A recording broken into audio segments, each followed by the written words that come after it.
धरणात सुद्धा पावसाचा जोर कमी झालेला आहे. मला वाटते हे संकट हे लवकर दूर होईल असं मला वाटतं. आतापर्यंत 5,000पेक्षा जास्त कुटुंब आपल्या जिल्ह्यातली आपण हलवलेली आहेत.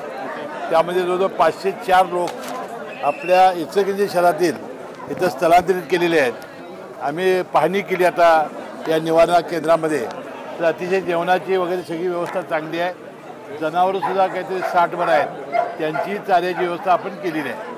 मला वाटते आरोग्याची तपासणी, लहान मुलांना दूध याची सगळी व्यवस्था अतिशय चांगल्या पद्धतीने केलेली आहे. मी आयुक्तांना आता सूचना करतो की या तुमच्या या महापुराच्या ह्याच्यामुळं आता तुम्हाला काय ताबडतोबीने काय लागत असेल की ज्याच्यामुळं महापुरामध्ये पुढचा त्रास होणार नाही, त्यासाठी काय असेल तर आपण DPDCतून देऊ. आणि आता जसं आता तुम्ही कधी एक चर काढलेली आहे, तशा 2-3 चर काढता आलं तर काढा आणि ते लगेच कलवट व्यवस्थित करून घ्या. सातत्यानं आमचे लोक संपर्कात आहेत. जिल्हाधिकारी आमचे आणि बेळगावचे जिल्हाधिकारी संपर्कात आहेत. आमचा एक डेप्युटी इंजिनियर तिथं आम्ही डिप्लॉय केलेला आहे. आणि मला वाटते 3 लाखापेक्षा जास्त क्युसेस पाणी हे आलमटीतून सोडलं जातं आहे आणि 2.5 लाखापेक्षा जास्त क्युसेस हिप्परकीतून सोडलं जातं आहे.